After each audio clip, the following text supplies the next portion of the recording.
নমস্কার বন্ধুরা, আমি ইন্দ্রাণী। আমার চ্যানেলে সবাইকে স্বাগত জানাই। তো বন্ধুরা, আজকে আমি একটা রিকোয়েস্ট ভিডিও নিয়ে চলে এসেছি তোমাদের কাছে। আমার বোনেরা আর আমার নিজের ভাইজি নিশাবেলা মান্না, পুচু যাকে আমি বলি, অনেক দিন থেকে বলছিল যে কিভাবে মনিটাইজেশন চ্যানেলে অ্যাড দেওয়া যায়। মানে ধরো আমরা যে ফ্লিপকার্ট থেকে বলো বা নাইকা থেকে বলো, আমাদের শর্টসে এবং আমাদের লং ভিডিওতে কিভাবে আমরা অ্যাড প্রোডাক্ট করি সেগুলোই জানানোর জন্য। তো আজকে প্রথম আমি একটু চেষ্টা করলাম, জানি না বন্ধুরা আমি ঠিকমতো বুঝাতে পারলাম কি না।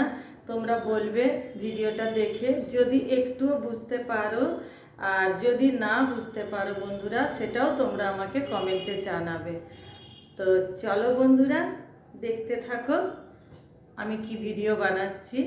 তো প্রথম চেষ্টা করলাম, জানি ঠিকমতো তোমরা হয়তো বুঝতে পারবে না, তাও বলতাম। আর বন্ধুরা, যদি মনে হয় যে ভিডিওটা ভালো লেগেছে বা তোমরা আরও যদি কিছু জানতে চাও, কিছু যদি দেখতে চাও, বুঝতে চাও, তাহলে তোমরা আমাকে কমেন্ট করো। আমি যেটুকু জানি সেইটুকু তোমাদের কাছে তুলে ধরবো। তো বন্ধুরা, আমি তো ঠিকমতো বুঝিয়ে বলতেও পারি না, তো যেটুকু বুঝিয়ে বলছি। জানি না তোমরা যদি বুঝতে না পারো তো বলবে, আর যদি বুঝতে পারো তাও বলবে। তো চলো বন্ধুরা, দেখতে থাকো। তো দেখো বন্ধুরা, প্রথমেই আমি মোবাইলের স্ক্রিনটা খুলে নিলাম। ওই যে উপরে দেখছো ইউটিউব আইকনটা খুলে নিলাম। আমার প্রোফাইল পিকচারটা খুলে নিলাম। এরপর দেখো আমার আইডি, যেখানে আমার নাম লেখা আছে সেখানে গেলাম। সেখানে দেখো পরপর লেখা আছে শর্টস ভিডিও, প্রাইভেটে গেলাম। তো প্রাইভেটে বন্ধুরা দেখতে পাচ্ছ আমি অনেকগুলো ভিডিও আগে থেকে করে রাখি। তো ওপর থেকে 6 নাম্বার ভিডিওটা আমি সিলেক্ট করলাম। এই যে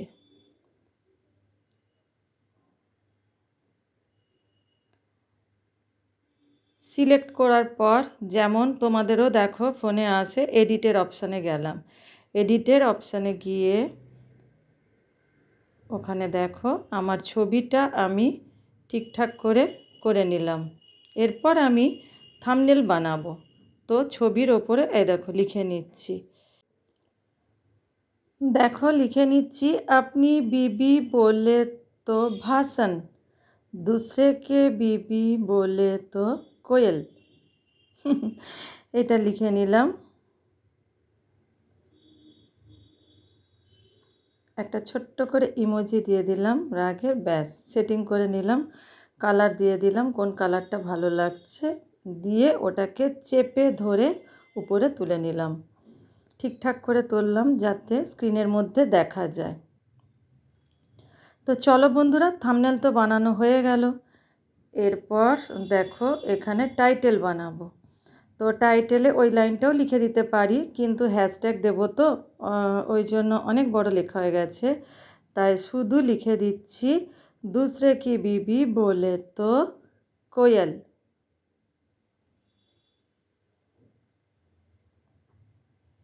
এরপর দেখো বন্ধুরা হ্যাশট্যাগ দেব কয়েকটা।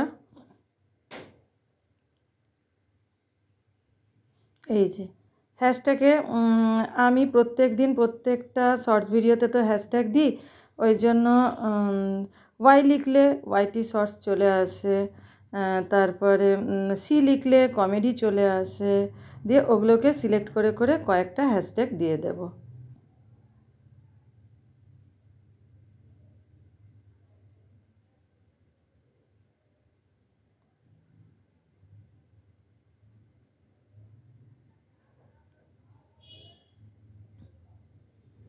তো আমার টাইটেল হ্যাশট্যাগ সব বানানো হয়ে গেল। এইবার আমি সিলেক্ট করব টাইম। তো ওখানে নিচে দেখবে টাইম সিলেক্ট করা অপশান থাকে, ওখানে গেলাম শিডিউল টাইমে। আর তার আগে দেখো no it's not made for kids করলাম। এ দেখো ট্যাগ প্রোডাক্টস দেখতে পেয়েছো বন্ধুরা, ওখানে গেলাম। ওখানে গিয়ে এই যে কটন সালোয়ার স্যুট আমি সার্চ করলাম। দেখো কত কত সালোয়ার স্যুট দেখাচ্ছে। এবারে আমাকে তো দামের মধ্যেও দেখতে হবে, যাতে দামের মধ্যেও ভালো হয় এবং দেখতেও জিনিসটা ভালো হয়। তো সবগুলোই কটনের কিন্তু বন্ধুরা। তো এটা আমি ফ্লিপকার্ট থেকে নিয়েছি। তো উপরের দেখো সালোয়ার স্যুটটা ভালো লাগলো, 947 টাকা দাম, ওটাই আমি সিলেক্ট করলাম। এরপর দেখো হাত দিয়ে চেপে ধরে আমি আমার ভিডিও অনুযায়ী ওপরে তুলে দিলাম, যাতে আমার ভিডিওটাও দেখা যায়। হয়ে গেল আমার ট্যাগ করা। তো বন্ধুরা যদি বুঝতে না পারো তো তোমরা কমেন্ট করবে। এই দেখো বন্ধুরা, টাইটেলটাকে আমি কপি করে নিলাম। টাইটেল কপি করে আমি এখানে চলে এলাম অ্যাড ডেসক্রিপশানে, ওইটাকেই পেস্ট করে দিলাম। এরপর দেখো বন্ধুরা, ওখানেই একটা অপশান থাকে রিলেটেড ভিডিও, মানে যে ভিডিওতে ধরো তোমার ভিউজ খুব কম হয়েছে। এই দেখো এটা আমার 67 হয়েছিল, ওইটাকে আমি নিয়ে নিলাম। তাহলে যে ভিডিওতে তোমার কম ভিউজ হবে সেটা তুমি সিলেক্ট করে নেবে। তারপরে তো যেমন যথারীতি তোমার কান্ট্রি, তারপরে এগুলো তুমি সিলেক্ট করে নেবে। দেখো 18ই মে 2026 রাত 1টার সময় আমি ভিডিওটা সিলেক্ট করে নিলাম। তো হয়ে গেল বন্ধুরা। বন্ধুরা প্লিজ স্কিপ করে কেউ দেখো না, না হলে কেউ বুঝতে পারবে না। তো বন্ধুরা কেমন লাগলো আমার ভিডিওটা? যদি ভিডিওটা একটুও বুঝতে পারো বা যদি ভিডিওটা একটুও ভালো লাগে তো প্লিজ বন্ধুরা আমার চ্যানেলটা সাবস্ক্রাইব করে রেখো, আর আমার চ্যানেলের বেল আইকনটা বাজিয়ে রাখো, যাতে আমার ভিডিও এলে প্রথমেই তোমরা দেখতে পাও। ধন্যবাদ বন্ধুরা।